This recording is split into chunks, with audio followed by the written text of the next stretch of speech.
You're going to press the button. There you go, live. Could you hear us when we were chatting then? Could you? You couldn't see us. What could you see? Could you see just a blank screen? My hair's sticking up. Hello. Oh, here for the whole thing today, Bonnie. Have you got a day off? Brilliant. Marvellous. Wonder what we'll talk about today. Hi, guys. Says Angela Holland. Hi. Hi, everyone. Says Pia. Metis here. Good evening. Good evening. Hello, says Angela. Hi, guys. How are we all today? Ooh. We're very full up. I think you sent me a message and I don't think I thought I looked at it and didn't look at it all at the same time. I made it on time. Skip riding my horses today to be here. Oh, we're not that important. We are definitely not. Oh, it's Helen Golding. Hi everyone. Look forward to seeing you on Monday, darling. Yeah, looking forward to it. Waiting to see what Bonnie had for lunch. I know. Well, she's here with us all day today. But what are you having for lunch, Bonnie? Because we're all interested. Melanie's here. Hello, glad to be here. I left work early to get here on time today. Oh, bless you all. Bless you all. This is brilliant. It's brilliant, but you're mad. It is. So we knew that we were mad, but perhaps you're even worse. I know.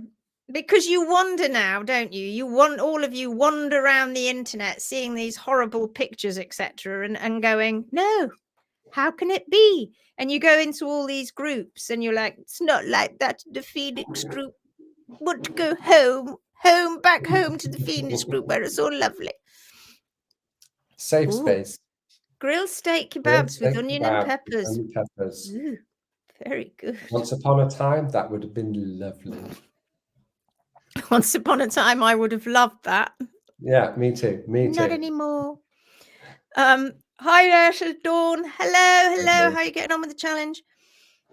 Angela Garberg's here. Hello. Sandra, hi. Just at Prague Airport, waiting for my flight. Oh, it's very exciting, Sandra. Looking forward We're not leaving till tomorrow afternoon. Yes, we're waiting for DHL. Is it DHL? Or yes. DPD? DPD or DHL to turn up with Asha's passport. We've been told it's going to arrive tomorrow because she sent it to be renewed. And our latest we can leave is 4 o'clock in the afternoon. We want to leave at 3. So we're all on tenterhooks waiting for this flipping passport to arrive. Because if it doesn't, Asha's not coming with us. And we need her. Oh, Prague Airport. Looking forward to seeing you, my lovely. Is the barbecue on Thursday? Yes, it is, Dawn. Please come and join us. It'd be great fun to see you. Thursday evening from 7. 7 onwards. Yeah. Hello, everyone, says Gemma. Hello. Oh, you've just started the challenge, haven't you, Gemma? Tell us how it's going. Sarah Lou, what was the book you spoke about, Lindsay? I need a serious diet change. Wheat Belly by William Davis. I've got loads of books that you might like to read. I'll bring up another one when everybody's done with Wheat Belly. You let me know when you're all done with Wheat Belly, and then I'll let you know a few others as we go. Monica, hello, Monica. Bonsoir. Bonsoir. Look at my hair. Look at it sticking out. Hello, Susan. Good to see you. Hello. Hi, Susan. Dawn says she's loving it. Brilliant. Well done. Wheat Belly. And he's also got some recipe books, which I think he kind of created after he got such a success out of Wheat Belly, and they created these recipes, like so many of them do. But that wasn't his plan initially, I don't think. And I actually do have a couple of his, is it just one recipe book? I can't remember. Anyway, but yeah, it's a good book. It's a good book. It's a good book for the history of it. That's what I love, these books. These books that tell you the nitty-gritty of what of the sort of smokescreen that you're given by the world, and then what the reality is behind the smokescreen. That's what I love these books for. I'm reading another one at the moment. That's a very interesting book. I should tell you all about that when I've read it. It's very, very good. Vivian. Hello, Vivian. Good to see you. Karen's here. Hello, hello. Libby. Woo. When are you leaving, Libby? Tell us when you're leaving. When Oh, you're I bet leaving that'd be tomorrow or Shetland. Saturday, I reckon. Tomorrow, I Tomorrow or reckon. Saturday. Safe journey, Libby. Looking forward all to these seeing you. people coming in from all over to come and see us. I'm going to step away to see if it's on Amazon before I forget. I'll be back. Okay, where you go. Halfway through day 2, I stopped to watch the live. Your voices are the soundtrack of my life at the moment. Imagine living with it. You poor person, Gemma. Imagine it every time, Gemma. That you know, he comes over. I'm like, is he with me live, or am I speaking to him on a computer? I don't know what's going on. I don't know what I'm doing. I don't know what I'm doing anymore. I'm sure Jackie's we here. talk to each other in our sleep as well. Hi, everyone from sunny Dumfries in Scotland. Lovely. I'm glad it's sunny up there. Libby says Saturday night on the boat. Woo! Ooh. Ooh. We're going on the boat. Because you're a bad sailor. We're going on the boat tomorrow night. We've got a cabin. I'll be lying flat as soon as it starts to move away from the port. I'll be don't talk to me. I need to lie down. and then we've got massive travelling on. So where are you getting the boat to the mainland from Shetland, or are you going Shetland, Orkney mainland? How's it happening? You and Kate going together? What's going on? Tell us what's happening. Do you know what we'll have to do, Gary? Next year we'll have to get a coach from Scotland. There'll be so many people coming down from Scotland. We'll have to put a coach on for them. That's not a bad idea. That's not a bad idea, actually. Can you imagine? They'd all be singing Gold Nippers in the back of the bus. The man with the golden rasp. Which one is it? Cody James. Tell a legend, say veg. Anita Pepper says, hello, excited to start day 2 of the 15-day challenge in British Columbia, Canada. Great, Anita. Ooh. Enjoy. It's when it starts. It's when it really begins. I think I have a woolly hat on day 2. I can't remember. Hello, says Alicia. Good to see you. Hi, Alicia. David, Julie and David on 2 screens tonight. We have sound on both, so we get you in stereo. No, don't do it to yourself. Oh, no, there's no need for that. Just switch one of them off. You should get feedback, and that would be even worse. It was brilliant. It's a brilliant film. It's brilliant. It really is. Yes, but I realised when I told you all about it that, in fact, I don't think it's still been released yet. No, not me. I'm not the guilty one. I can tell you that right now. Don't come knocking on my door. I just found the lives. And now I'm addicted.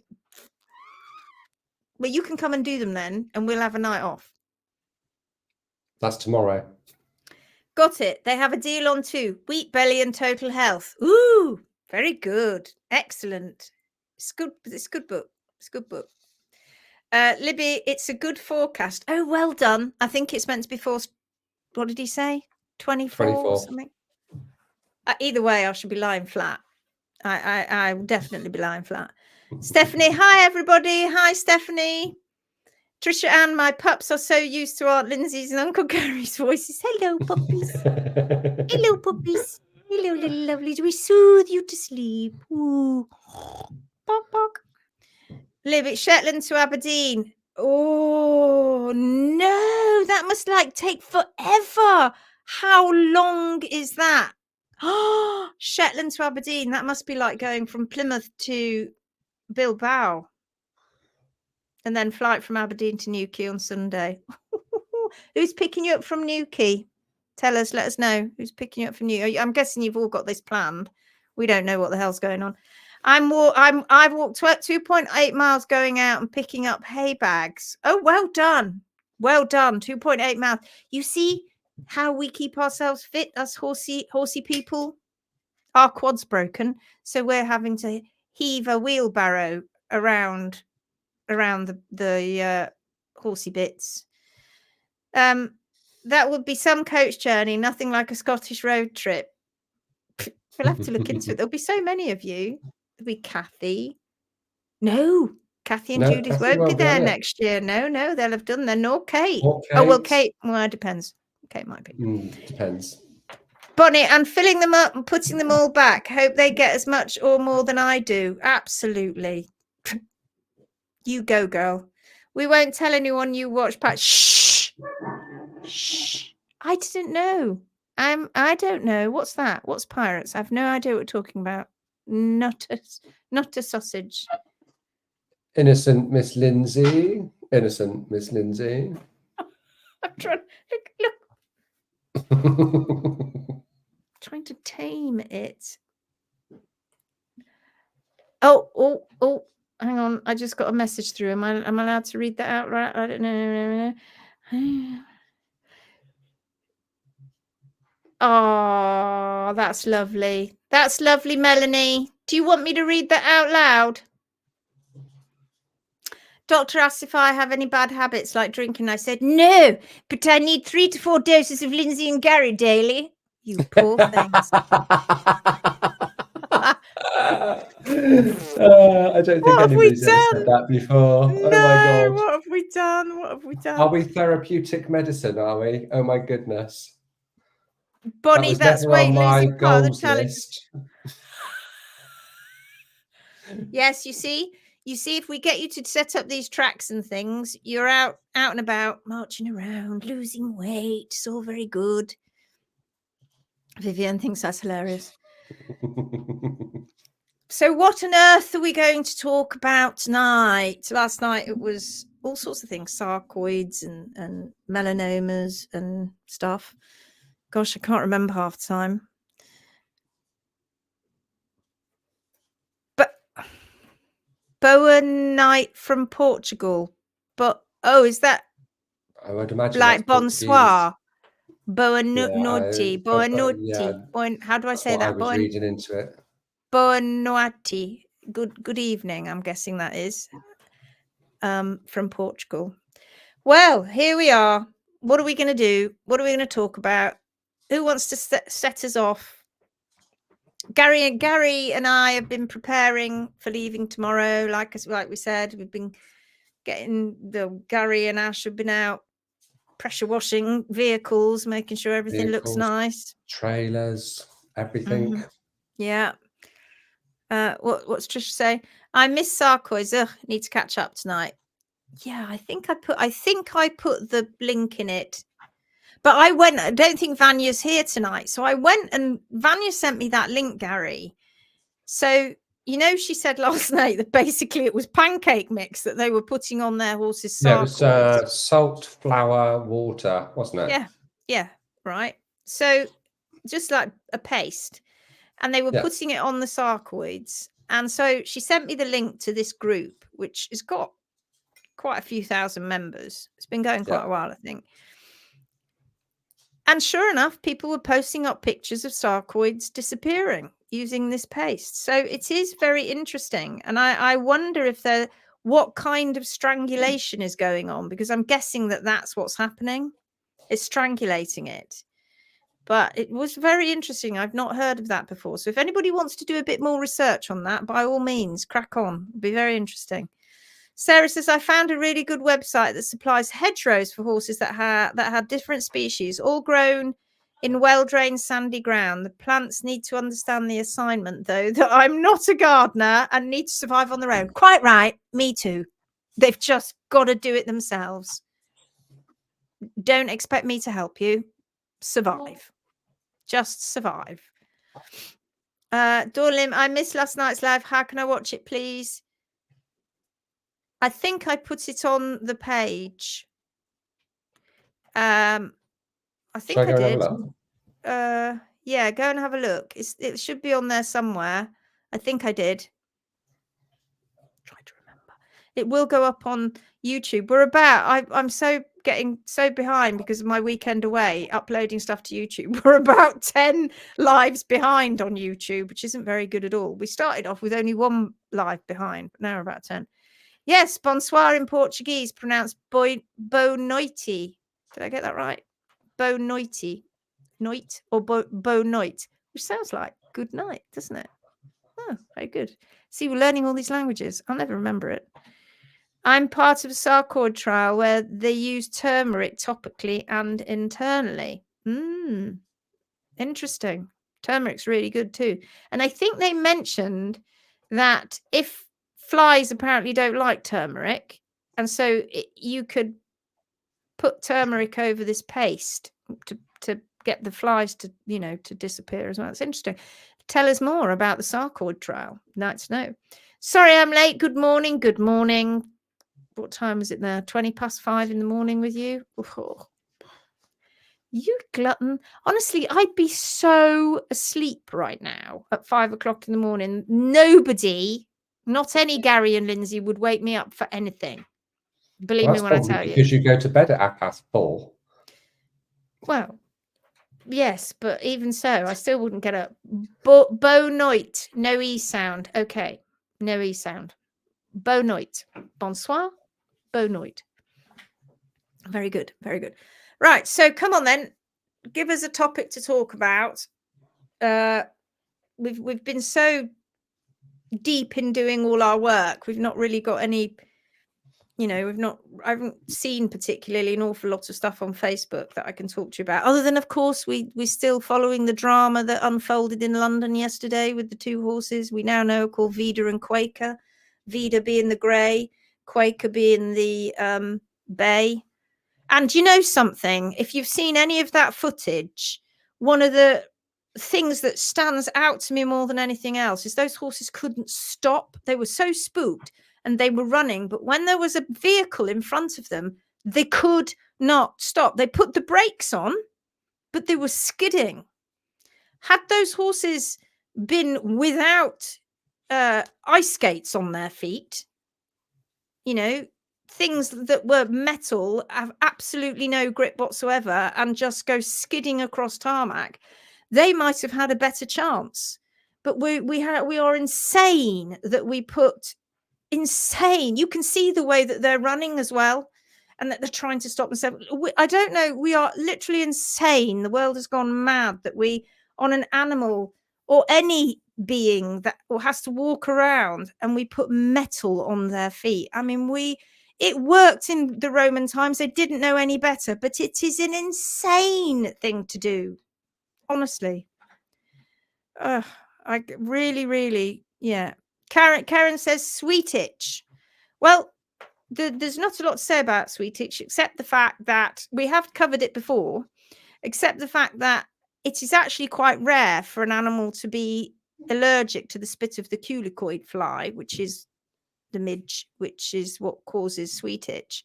What we tend to find is skin being, well, we used to call it the biggest organ in the body, but now we might call it not necessarily the biggest organ in the body because of fascia. It's one of the biggest issues. The biggest organs.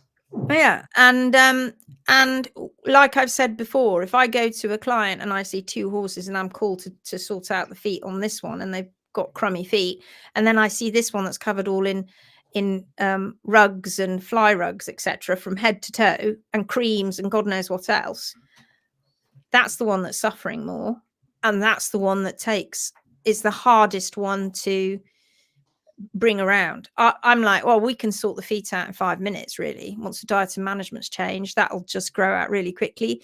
But that skin issue right there, that's going to take a few years. It'll get better each year. And normally you see a big change in the first year, where you can probably get out of rugs or fly rugs by the time that you get to spring the next year, or at least you can go later. Diet and management is everything when it comes to inflamed skin. So sweet itch in its true form is not very common, but inflamed skin because of diet and management issues, like we said, strip out absolutely everything. Do not allow them to have grass. Give them hay. Get that gut microbiome working, and then eventually it will settle down. There's nothing you can do except put topical treatments on them, just so that you can sort of soothe it. But really, there's not a lot else you can do. You've got to cure it from the inside. Can I ask what would cause arthritis? What would cause arthritis in a 6-year-old horse? Seems so young. Lady here has one, and it's been injected. What, a lady on Tari? Well, yeah. It depends. 6 years old. Some horses have been ridden by the time they're 6. Most horses are ridden by the time they're 6. And when were they started to be ridden? What were their feet like? Imbalance causes arthritis in the joints, and P3 being in the wrong position, the foot not being trimmed to its Mother Nature's constants, to its natural parameters, what Mother Nature created as the blueprint. Nah, they're not bothering with that. Shoes. There are a multitude of things that not decent trimming, so the horse is going out of balance. Lots and lots of things. Yes. So it's all about inflammation. Yeah. And Sarah, when you've read Wheat Belly, you'll find out that diet does, in fact, have a lot to do with joint problems. You'll know when you've read Wheat Belly. Come back to me when you've read it. Have you covered compacted hoof, specifically how to trim it? I know you said it's from prolonged poor Farrier care with shoes. No, in fact, we don't really do very many. We won't do videos that teach you how to trim unless you join the challenges. And there's very good reasons for that, because you need to have a good foundation before we do that. However, we'll tell you about it. We'll say, you got to trim those compacted heels. You got to trim them down, make sure it's balanced to the HSP and all of that business. We'll talk about it, but you're not going to really see many videos. We might show you a few little videos of us actually trimming, but we don't tend to discuss it much. So compacted heels, I will do a It's Not Rocket Science lesson on it. I am so behind with my It's Not Rocket Science lessons because we just have been so overloaded in the last couple of months really. But I will do one on it. And there are various reasons. You can actually have a horse that's trimmed fairly regularly, sort of every 6 weeks or so, and they will end up compacting at the back of the foot because they just don't trim the foot properly, and they remove toe, and then the foot gets out of balance with its growth rates, and then before you know it, the heel is compacting, and they're not taking it down because they think they've got to sort of like the hardest part of the foot, and then they leave a little bit more heel, and before you know it, then you've got this situation where horses are going up, or ponies particularly are going up on Coke cans. Well, and horses too. And when you go to trim it, it's tricky. It's tricky even for us as hoof care professionals, but we've got more of an eye because we've seen so many thousands of feet. We've got more of an eye of what a foot should look like. Ideally, you want x-rays so that you can see what's going on with P3, because when a horse has been in that position for that long, or to get to even that point, you do need to see what's going on with P3 inside. And if P3 is okay, then it's busy work. You get on with it, and you do it every 3 weeks. And you have to take it down further than you think you have to take it down. But you have to be careful that you don't thin in front of the apex of the frog, because balance has all gone out of whack.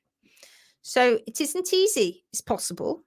It's not impossible, but it's not easy, and it gets stacked up against you when you haven't got that experience as well with trimming and balance. And what a lot of people do when they're trimming compacted hooves is they sort of get it with they get back with the heels, but they tend to leave the quarters a little bit proud, and yeah, it needs to be sort of chamfered back more and not rockered. We're not meaning rockering. It's tricky. It's tricky to explain. It's tricky to do. So the best thing you can do is have a go and send me pictures, I guess. But it's good to hear good news, right? I'm very good to hear good news. Maggie says, hi, bit late, been poo picking. Ah, the fun of it. The fun of just doing the horses. How many families have got that when somebody rings up or somebody pops in and somebody says something, then she's just doing the horses. She's just out doing the horses. She's just out doing. How many people said she's just doing the horses, or he's just doing the horses? It's a polite way of shoveling shit. Yeah. Oh, you're late too. Don't worry. Karen says my pony has sweetish, but after coming all together, he grew full head of his hair. Yes, is that what you're going to say? But that's good. It sounds positive. Definitely sounds positive. Sue Bean. Hello, Sue Bean. Keratoma. Well, keratomas are not something that just pop up out of nowhere. They are something that appears a confused mass of horny material that usually appears, not usually, appears because of damage. And one of the biggest ways to damage a horse's foot is to dig in an area like the white line when you've got holes, etc. And that can cause the confused material to the horn tubules to create this hard lump inside. Humans get them too. It can happen with humans. And it's down to trauma. It's down to the foot having trauma. And once it's there, it's painful because it's a hard lump. And of course, that hard lump is not forgiving. And it can push into the bone and into the dermal laminae. And you can get it not just from digging out the white line, from grooving cracks out, constantly grooving cracks out. You can confuse the material inside and it will start growing this confused mass. So keratomas are, they are man-made. Chasing pathology. Don't chase pathology. Don't go in there and start chasing pathology. That's one of the reasons we leave abscesses alone when people say, oh, you should just dig them out and stuff. You start playing around with tissues and you start getting in there, then you can cause all sorts of issues. And keratoma is one of them. Keratomas are not pleasant, and thankfully we don't see that many of them, but they're not nice. And various schools of thought, cut them out, leave them. What we say is change the diet and the management, of course, reduce stress, get the horse completely moving fine, see if the thing will grow out rather than cut it out. But you just gotta, it's just one of those things, really. Yeah, not good.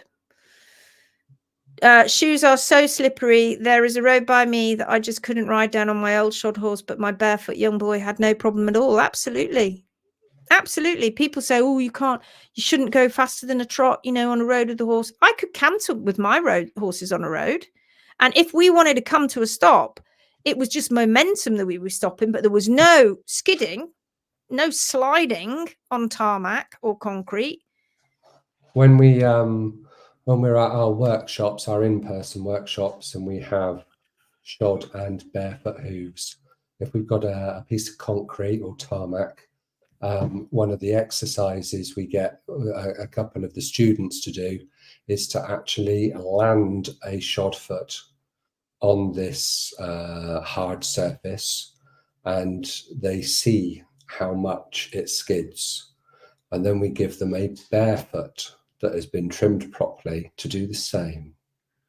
The grip is outstanding. It's phenomenal. It's phenomenal. When we do our next workshop, I'll make a point of filming it because it is really, and that's just with little old me on the end of a leg.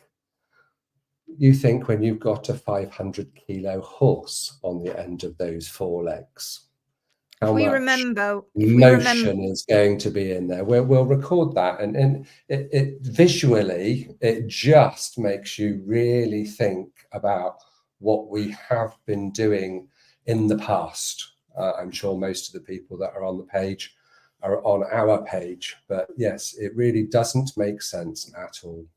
No. It's medieval. It's medieval, and there is no need for it anymore. There is no need for it anymore. No, there isn't. And there are so many things we could list, loads of reasons why. Why not? Yeah.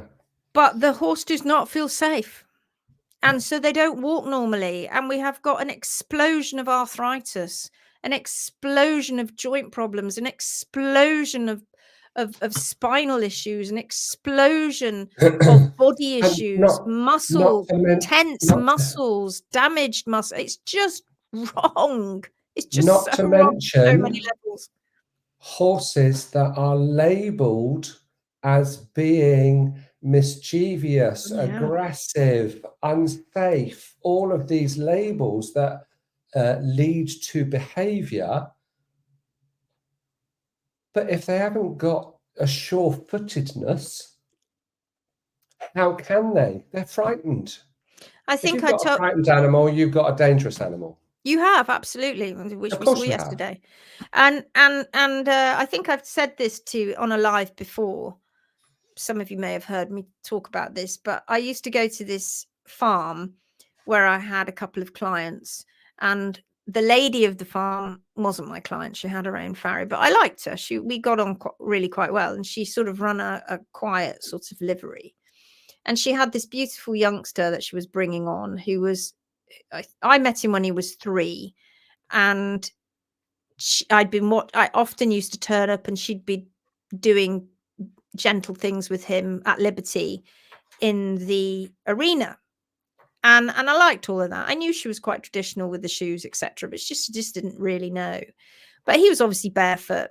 And then as time went on, she started taking him out onto the roads, and she used to say to me, "Oh, he's amazing in traffic. He's just so solid. He just doesn't appear to be frightened at all. What a great horse." And then I came back one day, and I suppose he was about 4, between 4 and 5. And she said to me, I said, "Oh, how's whatever he's called? Can't remember." And she said, "Oh my God, I don't know what's wrong with him. We don't know what's wrong.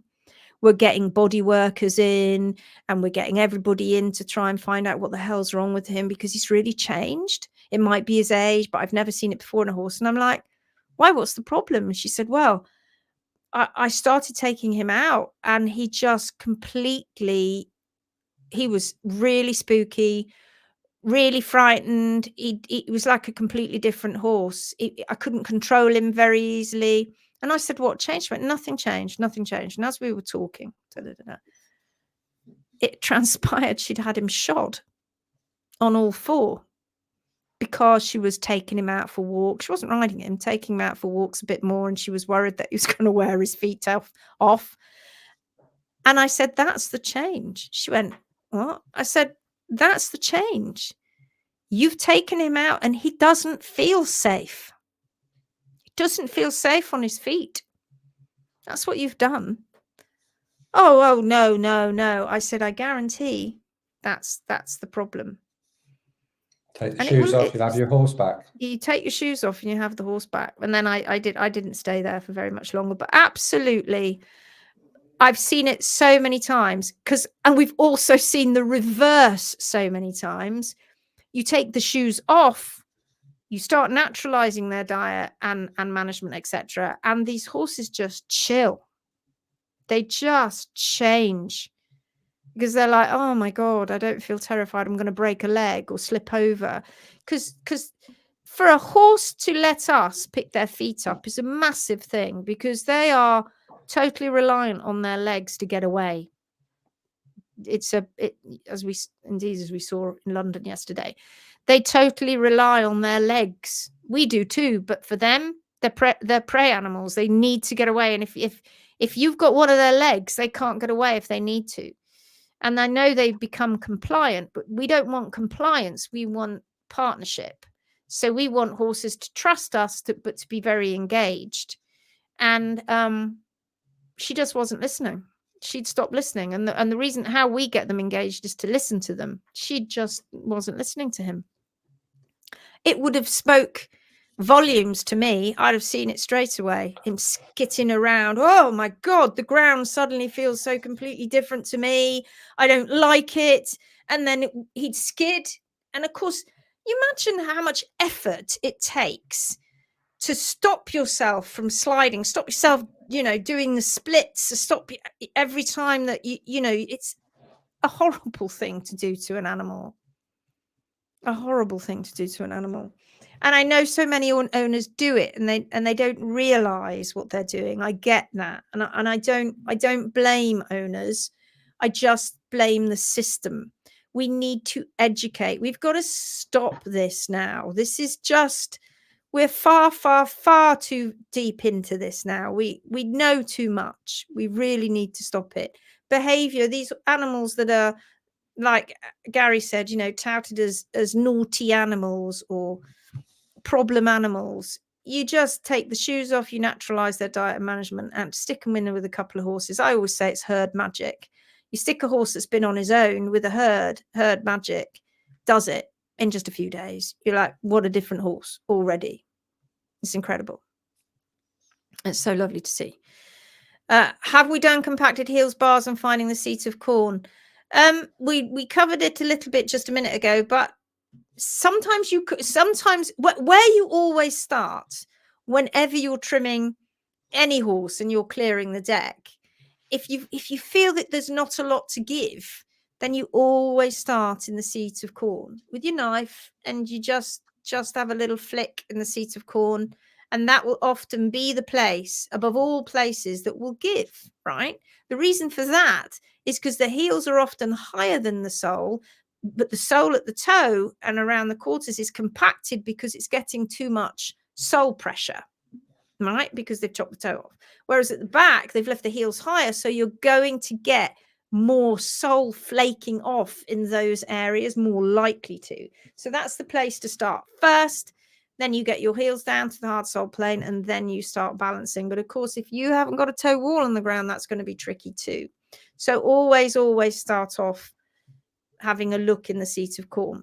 I mean, in the training camp, we'll see if we can get some video footage of shoes coming off, and then how much has got to be cleared on a horse that has a shoe on compared to an animal that is barefoot, even with a little bit of overgrown walls. Shod on asphalt. When will they ever learn? Euston Mounted Police went barefoot and bitless more than a decade ago. They did indeed, a long time ago.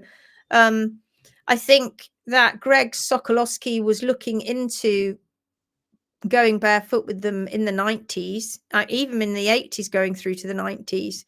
And then eventually the powers that be listened to him after he'd done all this data crunching and found out that they were losing horses who were having days off work through lameness, who were being shod with these shoeing packages because they were being diagnosed with navicular when it was a load of other things like thrush and pain at the back of the foot. And he convinced them. He went on a course. I think he did the NHCP. I think that's what he did. I can't remember now. And then convinced the powers that be what they needed to do. And they were sort of sort of humoring him at the start with Texan Star, which was his horse. And they said, all right, well, you can stay barefoot with him. Dear Greg, bless him. You can stay barefoot with him. And when they saw how good he was, they were like, hang on a minute. Do you think there might be something in this? Do you think there might be something in the fact that these horses keep getting sick and we're spending taxpayers' money trying to fix them? He said the only people that weren't on board, everybody came on board. Even the people that support, they got people that like to visit and support. Everybody came on board. The only people that weren't on board were the farriers and the vets. and they never came back to visit because they taught themselves how to trim. They went out and learnt, and 2 or 3 of them learnt how to trim the horses. So the only ones that were not interested were the vets and the farriers. And we see that time and time and time again. I can't tell you how many times that has happened. When an owner has taken their horse barefoot and is doing really well, and they want to talk to their ex-farrier or vet about it, and they're not interested, they don't want to know, don't want to listen. Interesting, isn't it? Very interesting. Oh, sorry. Yawn, that's so rude. Bonnie says, wear of hooves on pavement. Is this based on conditioning the hooves little by little? They won't wear away. They won't wear away.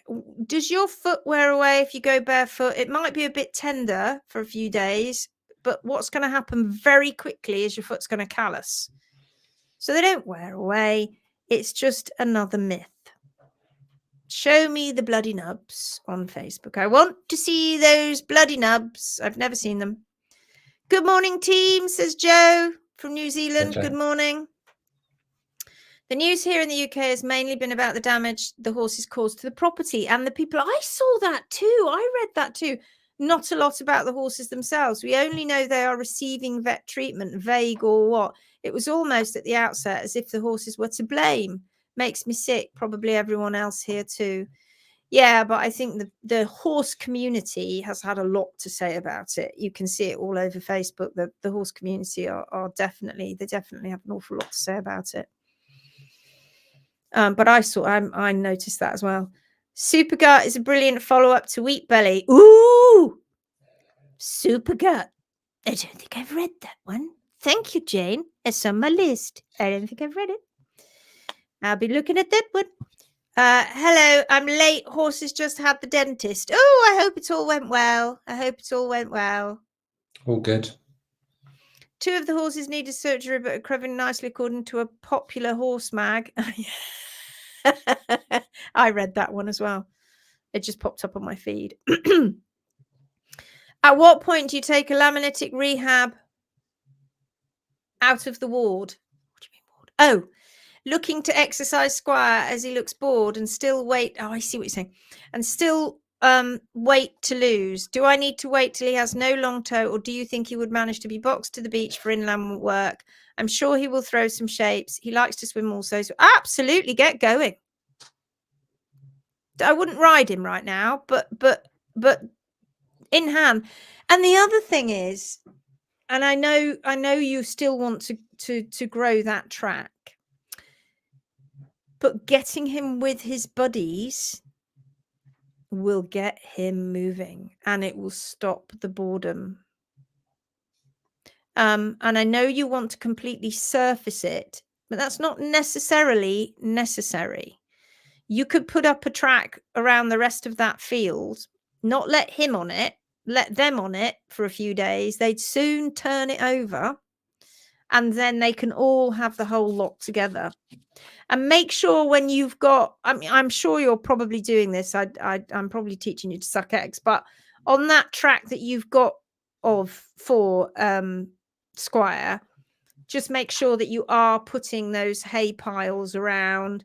Don't just always feed him in a hay net, feed him in buckets as well. Put it all along the track, not like every 2 paces, but all the way along the track and back in his yard as well, and be looking quite quickly, especially as you're coming to spring, because you don't want more problems happening with your other horses with the diet. So especially as you're coming now, start thinking about getting up a grass track, getting those other horses to trash it, and then putting them all together. It will make a vast difference to his recovery. But taking him to the beach, yeah, you can do that, no problem. The important thing with the long toes is to allow them to choose their own gait. Absolutely. That's why we don't want, as soon as you stick a rider on them, we end up changing the gait, which means that they've lost the choice of being able to do what they need to do. So they with get the long pushed. toes, they get pushed. Yeah.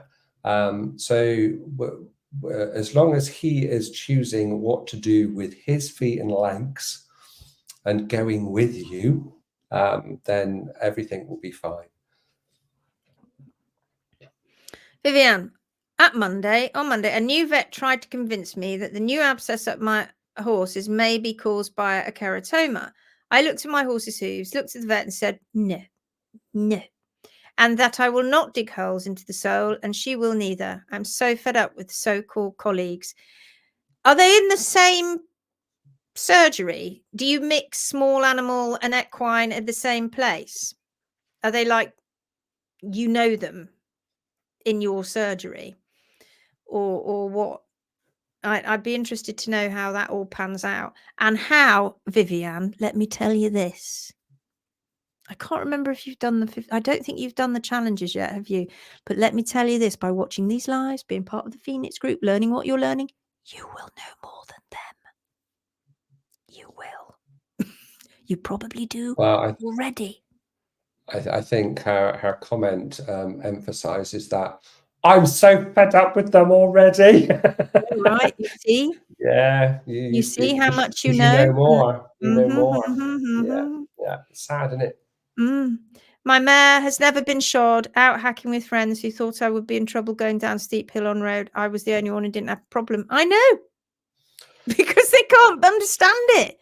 Oh, no, you'll slip. Well, that's what the farrier told me. It's all a lie. You've been told lies. Oh, Nova. The vet told me on Monday to shoe my hand and wedge his heels. I don't think so. Oh, sorry. I will get back to you on that, my lovely. I have been just a bit too busy, but hopefully, maybe when I'm sat in the car tomorrow, I'll get a better chance. I have had a look. And I think you and I ought to jump on a call together, actually. I think that might be the best way to do it rather than typey. That might be the best way. Not only vets and another thing to say about that, just to say, here we go. It's my magic bag. You've come in and you've had some x-rays done. And you've It's come your in Mary and you've Poppins bag again, is it? Yes, it's my Mary Or is it Poppins Nanny bag. McPhee? I haven't decided. Yeah, Nanny McPhee, maybe. Here's my special bag. You've come in and spent a lot of money with us, and we've done these x-rays, and we've done it all. And, oh, Mr. Vet, what are you going to do? What are you going to suggest? You know, my horse has got this, but well, we might suggest some drugs. Inject you, or inject your horsey. Really? What else are you going to suggest? Well, Hopashu! Hopashu! That's what we're going to suggest.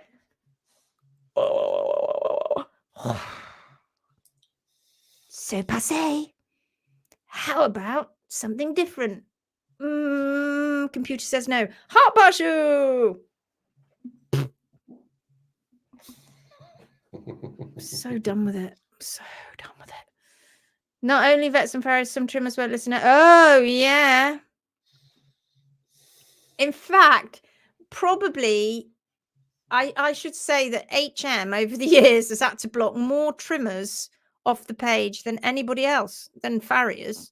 Farriers come on and then they do the whole banter bit, you know, and try and put you down like you know, lady wearing a pinny and all of that sort of stuff. They do try and do that. And I have to tell you, the way they speak to me, they wouldn't speak to Gary like that.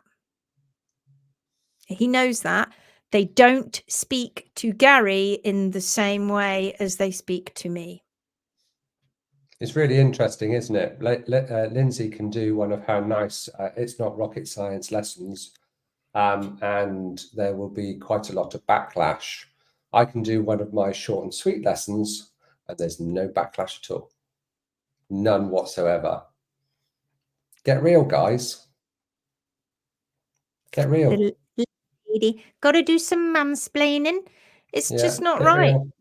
You just got to stop it. And yeah, but as in trimmers, yeah, because there are an awful lot of barefoots. Well, I would just say probably all of them, bar anybody that any cross paths with the natural trim, that they're all doing personal preference trimming.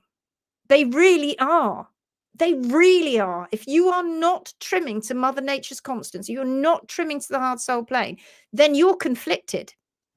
You know you are, and we know you are, because you don't really know how far you're going to leave the heels. How far are we going to leave the heels today, Gary? I think on this particular horse, I'm going to leave it a few mil. What about you, Gary? Well, I think it would need a little bit more. I think it needs to be 3 mil at the heel, but only 1 mil at the quarters. Right. And take a little bit of toe off. Right. Okay. Yeah. And also we ought to upright a little bit more because we feel that there's not got enough heel there. So we do a bit of uprighting. Leave, yeah. But guess what? We got 4 hooves on the same horse. Am I going to make sure that I mean, I'm not going to get my measuring stick out or anything, but am I going to be absolutely sure that I'm going to get it right on every foot? Well, doesn't matter if I'm a little bit out, does it? I mean, you know, I left like 3 or 4 mil on the left 4. And then when I went to the right 4, I leave kind of 5 or 6 mil. Then when I went to the left hind, I left 2 mil. And then when I went to the right hind, didn't leave any at all. But that's okay, isn't it? And like you said, sometimes I get very confused when I get the medial wall growing up and the lateral wall doesn't appear to be doing anything. So I'm just going to leave the medial wall. Or I might just take a little bit more off the other side than I should do. And bars, well, they're meant to be there, aren't they? I mean, bars are for grip, as far as I've been told. And let's face it, if they keep popping back, then maybe they were meant to be there. So that's what I do. I leave the bars. I leave the bars and I take toe because I've been convinced, and I teach and I tell the world that, and my owners, that it's important to remove the toe in case, you know, to increase that you know, that breakover, and to absolutely make sure that the toe wall doesn't get torn off. Even though when I came to trim the foot, it actually had like an inch of toe wall that I needed to trim down. That hadn't torn off, but I'm still worried that it's going to tear off. So I'm just going to take it.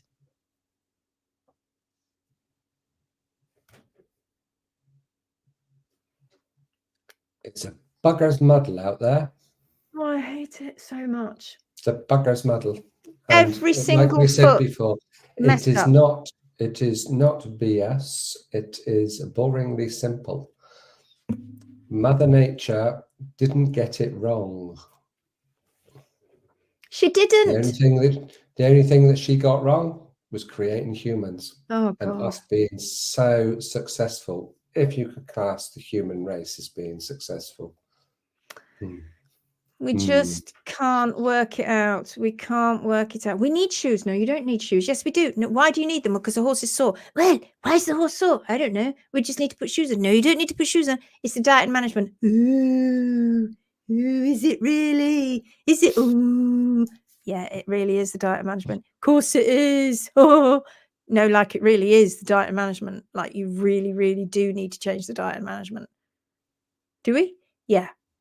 Yeah, but I like feeding my bag feeds and my supplements and my ryegrass and feeding grass.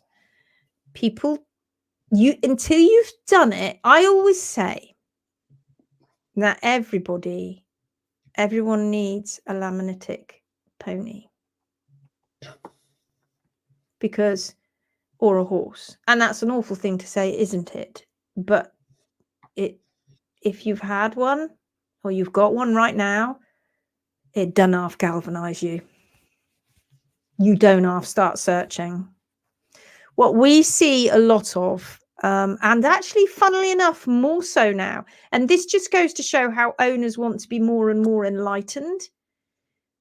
Bonnie Curlis was telling me about it, and I've spoken to quite a few people, Kathleen yesterday, and lots of people I've been talking to over the last few weeks who have been following lots of different methods. I mean, is there no wonder you guys are so confused? I think we say it on the page, you know, of the 15-day challenge. If you're here, you're still searching. Because if you weren't here, that means you're happy with what you're doing, but you're not, are you? You're still searching. And why are you still searching? Because they're still teaching you that same old rubbish they've been teaching you for donkey's years, which is personal preference trimming, PPT. And I stopped that years ago. Did I do it? Yes. Was I a PPT person? Yes. Well, I coined the phrase. So I was one of those people. And I was conflicted every single time I went to bed at night. I would doubt myself. Plus, and Gary and I talk about this quite a bit, and we've gone through our photographs of clients that we had many, many, many years ago, before I knew the importance of osteonecrosis. We would have clients with horses and ponies who we just couldn't get right, no matter how we tried. Not many, thankfully, but enough. And I mean, I can see them all in my head now, and how frustrated I was every single time I went to trim them, and how these animals would very much do this, and their toe wall would do that, and we'd never managed to get it down, and no matter what we did, and we'd get the heels down, but then they would be okay for a little while, and then they wouldn't be okay. And we used to scratch our heads going, what is this? And of course I taught Gary, and Gary would be like, what is it? I don't understand. Why is it not working? Until eventually we all started cottoning on. Well, actually only Gary and I started cottoning on that what the problem was the fact the horse had lost significant amounts of its pedal bone. So it was never going to grow in a suitable, healthy capsule ever again. It would only go so far. And you learn, right? I believe you me when I tell you, when you know that, the thought of taking a rasp or a pair of nippers and removing that toe pillar off the ground. Now I know what I know, and with the biology that I know that is involved in it as well. Everybody talks about physics. No, the physics of biology, but not physics. Because this is a living being with a brain you're talking about here. They don't all respond the way you think they're going to, but tissues do, and biology does. The thought of taking nippers and a rasp to the front of a foot now physically makes me feel sick. On the workshops, we get often Asha, because it's one of the things that she does. She goes and takes a hoof. We choose a hoof. She trims it normally on one side. You've seen the videos. We've got a video on Facebook, YouTube that talks about it. She trims it normally on one side, and then on the other side, we trim it. And she finds it difficult. She finds it difficult to take the toe off, because it's really when you really know, it goes right against the grain. She's like, have I taken enough off? Do you want me to take more? And like, yeah, take a bit more. Like, oh, I don't like doing it. You know, when you know, you know. I was one. Gary was one. We were conflicted. Not anymore. Well, Gary wasn't as conflicted as me, because he had the opportunity of coming along when I'd made quite a few of my mistakes. But by God, when you know, you know. When you've seen it, you've seen it. And it's so tiring hearing people come onto the pages and go, but I've seen countless horses recover with their toe removed. They prefer it. And when they leave the toe, it makes them so lame. And you're like, well, you've never done it then. You've never done it properly then. Because if you're finding a horse is lame with the toe intact, balanced on that volar plane with the heels and toe down to the heart of the plane, then you're not doing it right. You're not doing it right. And of course they're not doing it right, because they're personal preference trimmers. So even if they did leave the toe, they wouldn't be putting the heel in the right position. So do you see? So of course they're going to say what they see, and what they see is probably correct. Those horses probably aren't doing very well. They're not doing very well because they're not doing it properly. You have to do it properly. You really do. There was a post on Facebook a few months ago by somebody who is a toe remover, and they said, I just to sort of do an experiment, I left this pony's toe alone, right? Over a period of only 3 months. And we know how long it takes a toe to grow down after it's been removed. I left it alone. And then she had a student turn up, And so she let the student trim, and they took the toe away again. And they said, but we found that the pony was so much better with the toe removed. And she never let the toe come down in the first place. The toe wasn't even on the ground. She thought it was, but it wasn't, because these people can't do it, because they've never done it. So when they say to you, all these people, it's far better because we've seen it with the toe on the ground, it's a lie. They don't do it. They wouldn't do it. They'd have those toes chopped off, because in the same breath they're going, I can't see how that horse would be sound. Oh, but it is. Try it. No, it looks ugly. I don't care if it looks ugly. It's rehabbing. And the reason it's rehabbing and looks ugly is because somebody who was a personal preference trimmer got in there and screwed the foot up in the first place. Stop it. Stop it. Grow up. Don't do it. Let it be. Stop interfering. Sorry, soapbox, get down. Fiber Fueled and Metabolical are good books. Ooh.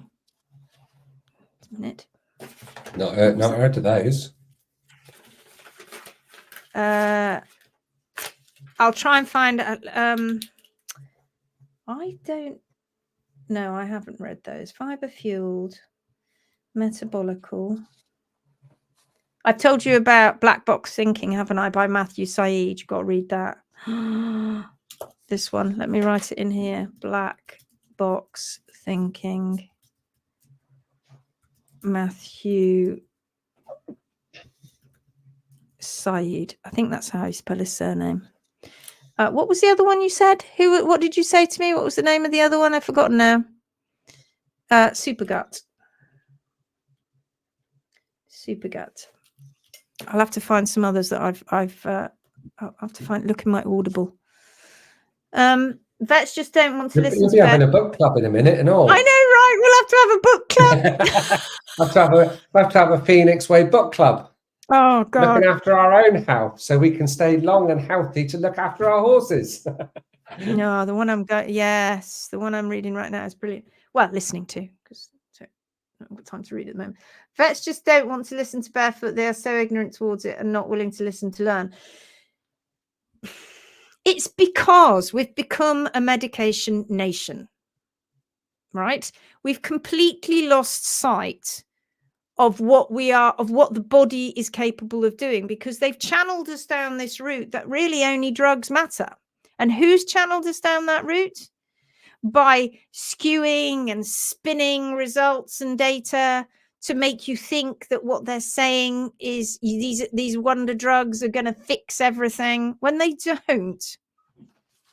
The majority of them don't fix anything. What they do is they may buy you a bit more time. They may reduce symptoms while you carry on doing the same thing that caused the symptoms in the first place. And they take us down a road that makes you believe that you couldn't possibly get things right by changing your nutrition, your diet, your management. That simply couldn't happen because the pharmaceutical companies and the drug companies say this is the way it needs to be. But when you start getting into the research and you start seeing how they're spinning things and putting a spin on stuff, you realize that we've been taking a bit of a merry dance, to be fair. But just something as simple as changing the diet and the management, they're not taught it. They don't understand it. And yet these are people who are meant to understand biology. It is quite amazing. So for a laminitic rehab, it's okay if they are galloping around with the other horses, or should you kind of manage so that they don't get hurt when you let them do what they want to do. You let them do what they want to do. They know their own feet, right? They may overdo it, and then they might like, I think I overdid it. Oh, I think I need to take some time and be careful. No, you just let them do their own thing. If you have got a horse where it's had its toe taken off and they're walking around on the sole, until that toe wall comes down, you would be mindful if that horse is even remotely footy to put boots on to protect, because, and you might get abscesses too, but to protect is what I would say.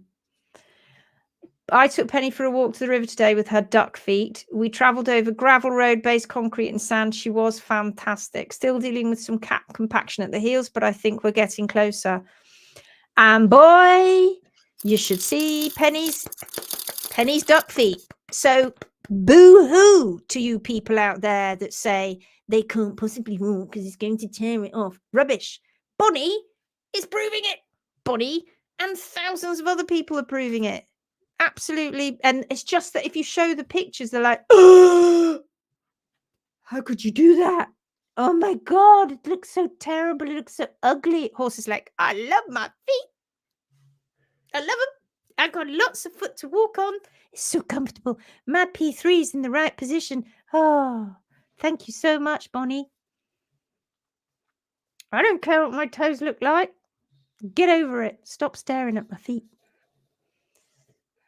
Sue says, my sister's new horse arrived, shod all round, all hooves unbalanced, and later the vet discovered a keratoma and wanted to dissect the hoof wall. Well, let's do more. We ignored his advice, removed his shoes, balanced his hooves. Eventually, the keratoma was just a bump in the sole, and it shelled out like a pea in a pod.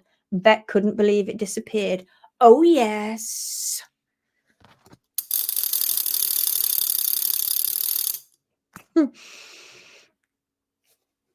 Stop interfering. I'm actually going to be on every post going like this, aren't I? Yeah, every single one. Every single one. That I'd love to see some photos, Sue. If you can share those, that would be awesome. If you kept some, that would be lovely. Fantastic. One of the vets I work with has to endure me bragging you two up during every lunch break. Why? What do you do, Karen? Are you a vet nurse? Oh dear. Love it. Who cares? Sometimes there are do you see here, look, Gary, I don't know if you can see, sometimes there are comments that get sort of hidden behind. Can you see on don't know. There seems to be a new breed of trimmers who are advocating for wedged boots, composite shoes, and yes, mapping angles from arms. Do you know what started that?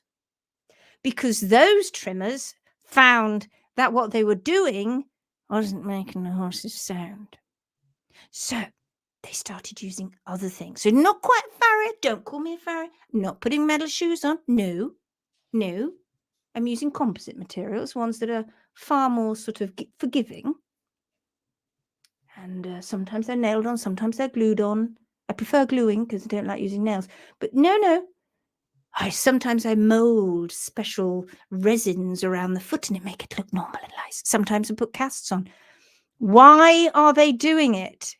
Gary and I, honestly, and all our trimmers, once we get the diet and the management right, within just a few short weeks, we've got The only time we protect is when we've taken, when we have, but the toe has been taken off. And even then they get sounder very quickly because you're putting P3 back into the right position. So yes, that new breed of trimmer that's coming. Oh yes, it's not past us either. We've not passed us by. We've seen it and they're everywhere. Why? Because they didn't succeed barefoot. That's why. That's why. They're going down the wrong rabbit hole.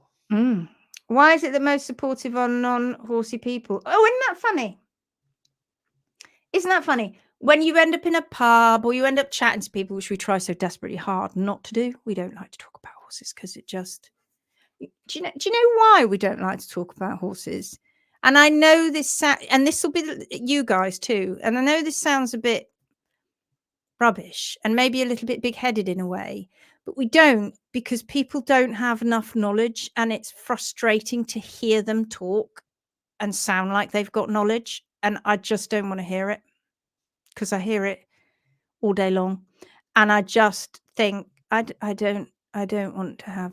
I mean, we go to this lovely bar and run by these two guys and we love it. They do meals and stuff. They're really good and such a good chef. And he's got horses and he shoes them. And he knows I've got barefoot horses.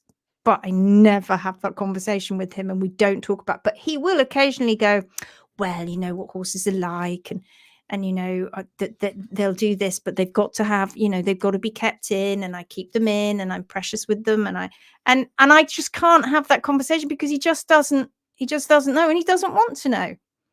When you're, you know, what you don't know, right? You're blissful ignorance and all that, and I can't bring it inside me to enlighten him. I just can't. But it is interesting when you speak to non-horsey people and you tell them what you do. I like speaking to non-horsey people about it because they're like, oh, well, that makes so much sense. Horses weren't born with shoes. I mean, ooh, that's amazing. I never thought about it. I never thought about a horse not having shoes on. God, yeah, brilliant. Brilliant. Totally different. I love talking to non-horsey people. Don't like talking to horsey people. You guys, of course I like speaking to. Sorry, not used to type on his platform. What did you do? Did you get something? A lot of farriers have no idea about that. A lot. They're not taught it. Do you know when we have farriers?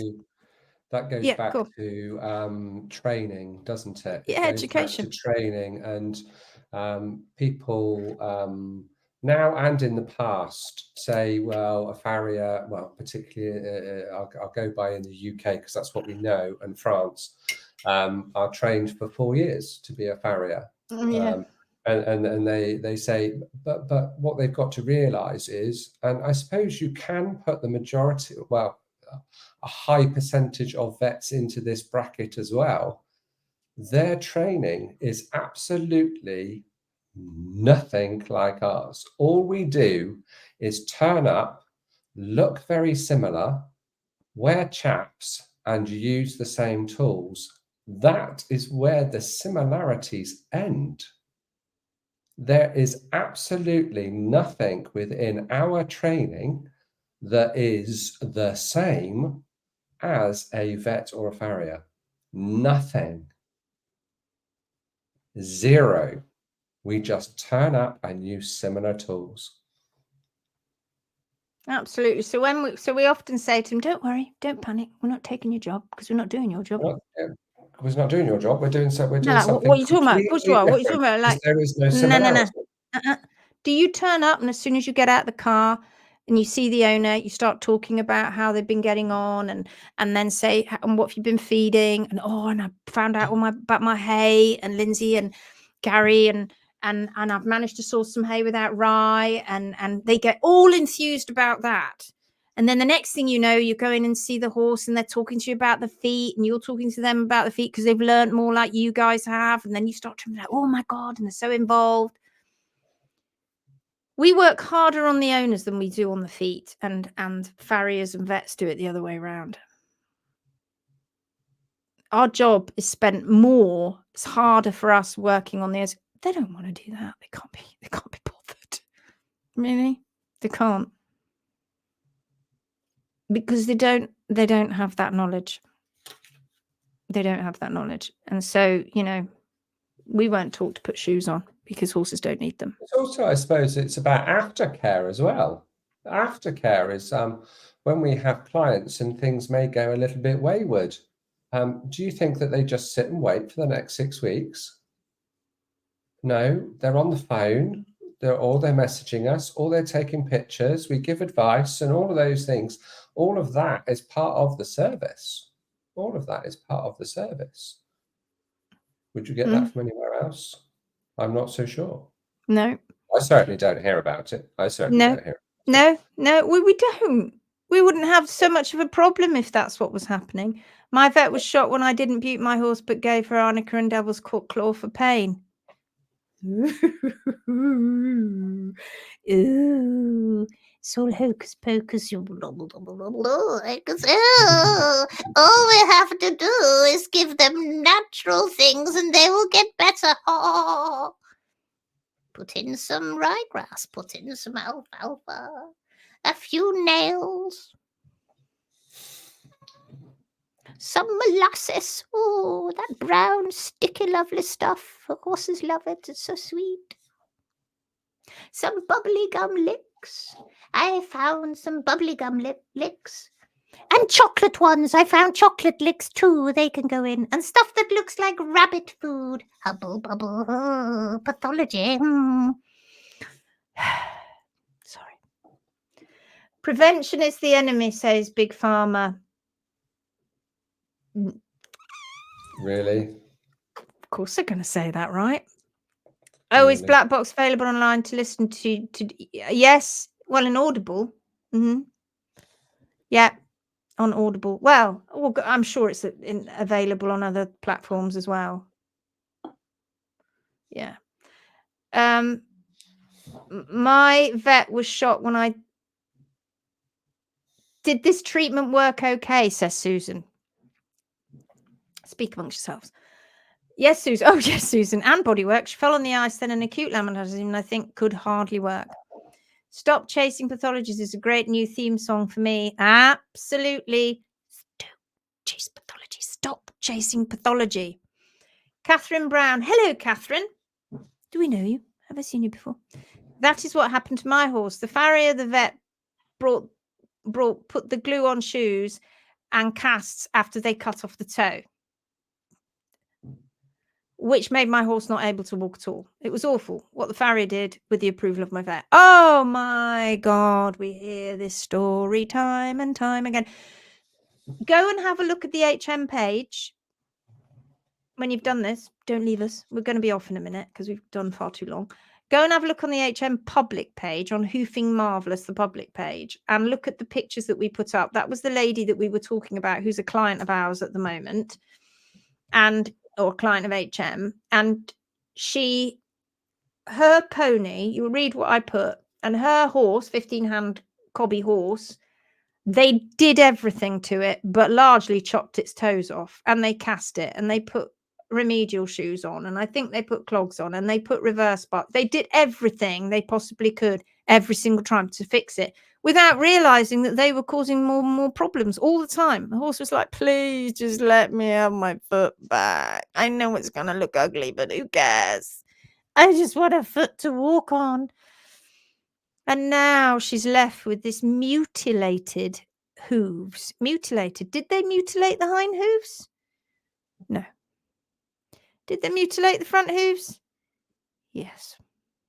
Because apparently laminitis stops. Doesn't go down the hind legs. You don't get laminitic in the hind feet. So we don't need to chop off the toes in the hind feet. Just the toes in the front feet. And just leave the heels high in the front feet too. You try and leave heels high on hind feet. Generally, you can't. That's why.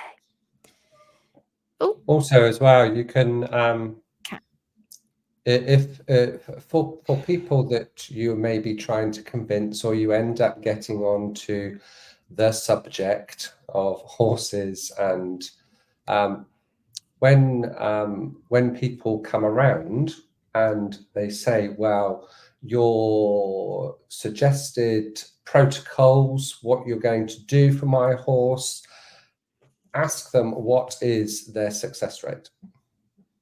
What is the success rate of the protocol, treatment plan, blah, blah, blah, for this particular condition on this particular horse? What is the realistic outcome and the percentage of success? They will not be able to answer you. Or they won't tell the truth. Or they won't tell the truth. Trisha Ann says, I can hear TLC's Don't Go Chasing. Don't go chasing pathology. La la la la la la la la la, you know. I'm not singing. That's not going to happen, honest. Chasing pathology. Da, da, da, da. Can't think of the lyrics. We need that song. We need that song. Hi from Stratford. No, we don't. Is that? Sorry, Catherine meant but slipped on wrong emoji. Lisa says, yes, not a farrier, not trained that way, 100% different. Taught to look at the hoof, horse, 100% different. Very good. Yes. Yeah. I took pictures and X-ray. Will do. I took pictures and X-rays for 3 months. They did this before I stopped at all. I have it. Oh, great. Let us see it, especially if you've got X-rays, history of X-rays. Yeah, before, during, after would be ideal if you have Or them. during. Yeah, because those tell a big story. Those tell a story. Yeah, Bingo. Need to challenge the advice. Yep. You need to challenge the advice. And honestly, they'll take a step back and go, what did you just say? I said, can I see the case studies, please? Which show the success rate. And I'm not just saying like the horse survived and was lame before it was put to sleep. I want to know the number of horses that went back to complete soundness. Can you tell me those, and can you show me some photographs perhaps? Could I see, pardon? I want to see some photographs, X-rays even, just to back up, your claim that this habashu is going to do all, this amazing things that you've told me. My horse has got ring bone. It's got lateral cartilage ossification. It's got palmar processes are being degenerated and P3 ski tips being degenerated, and it's got problems with the back of the foot and navicular. So could you just tell me how this remedial shoe is going to fix that? Because you just gave it to my friend the other day to fix laminitis. Does it fix everything? Habashu! Does it fix everything? Can you please give me some case studies? Thank you. Before you do that to my horse's foot. I was talking to a lady. There's a lady that I know that I've been helping. In fact, she doesn't really need my help very much now because the horse is getting better. But she blew out an incredibly big abscess. The horse came in suddenly lame, and it had all the hallmarks of an abscess. They X-rayed the foot, incidental finding of side bone. They couldn't see anything inside the foot, and so the vet said needs a better trim. And the lady went, hang on a minute. And the horse had got to keep it in the box, had the X-rays done. So it was a few days going on. And she said, hang on a minute. I've got a barefoot trimmer. No, I'm not working with the barefoot trimmer. No, they're not qualified. They don't know what they're doing. 2-day course. And so I want my farrier. So she turned up with the farrier, and the owner said, look, I don't want you messing with the feet, please. I don't want you doing too much. Chop the toes off both her front feet. And then left. That horse went down and colicked that night because she was in so much pain.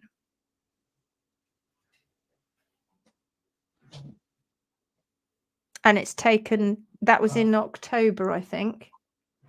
And it's taken till just now. And the toes only just starting to come back into play. And she had a full toe wall in play. She just had an abscess. And they kept her in the box. And I came along and went, let her out of the box, let her walk, let it move, let it burst. And it burst. The vets were like, oh, and it really a real whopper as well. The vets were like, oh, I didn't think it was going to be an abscess. Oh, that's oh, it looks so much more than that. They actually oftentimes look for things that, more pathology, believe it's going to be far worse than it is. And yeah, horse would have not survived, that horse. They wanted to do so much stuff to that horse and resect it and God knows what else. But they chopped its toes off. It never had its toes chopped off because she had a barefoot trimmer, and the barefoot trimmer was doing quite a good job, actually. She was doing a grand job. But the vet didn't want to work with her. Chopped the toes off, horse colic, went down. Agony. And was not the same. Cruel. Aren't we cruel? Aren't we idiots? We're not understanding what we're doing. And there's no comeback to them either. None at all. No comeback to them. Can't whatsoever. prove it. None whatsoever. Because they're following their outdated protocols.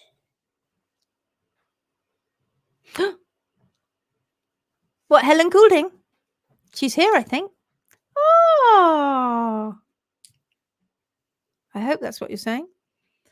We are still in work in process. We tried many things before getting here. I know, right? Because you do. Try a bit of this, try a bit of that, try a bit of this, try a bit of that. Because they're all going to tell you this, And what we're saying is just leave it alone, balance it, and just watch what happens. Change the diet and management, boom. We're the most non-invasive people you'll meet. And we're still hauled over the coals. Katie Shorthouse. Hello, Katie. Hello, everyone. Sorry I'm late joining in. Not sure what's the subject you're talking about. I love watching you and just started implementing your way. Horse just fed haylage for the last 4 to 5 months. Been 8 weeks since the last trim. His feet looks like it hasn't grown so much. Put a post up, Katie, in the Phoenix group so we can see the feet, and don't worry if it doesn't look like it's growing. Now, it could be just because you've had toe removal. Let us know. Or you're just not quite sure what you're looking at. But sometimes horses, when they're moving around, they're keeping themselves in equilibrium. That's what we want, right? We don't want them to be overly, when I say overly growing, they're not. It's just they're not keeping in equilibrium with their environment. So people think that horses slow down in the winter and speed up. It's not what we've ever found. It doesn't happen. It's just the surfaces change. The surfaces that the horse and the movement changes. Lots of things like that change. It's not really the foot. Oh, yes. So looking forward to meeting you and your lovely ponies. Oh, exciting. Exciting. Looking forward to finding out what happens. Don't know why I'm golding. I quite like it, golding. It's like darling. Don't call me darling. Don't call me golding.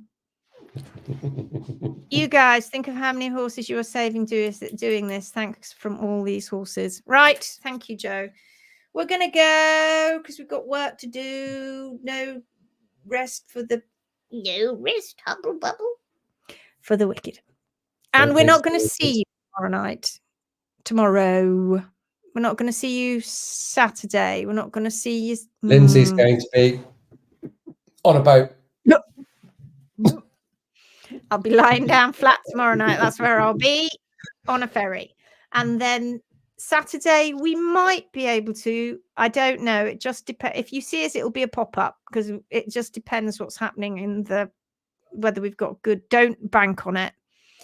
And hotel Wi-Fi and all of that could be a problem. But next week we will try and see. But it depends how tired we are. But after that, if we don't get, we will get bits and bobs in next week. But if we don't get a lot in, and we may pop up in the day, which will be in the middle of the night for some of you, but we will try to get some in. If we don't, well, we'll see you the week after. All right.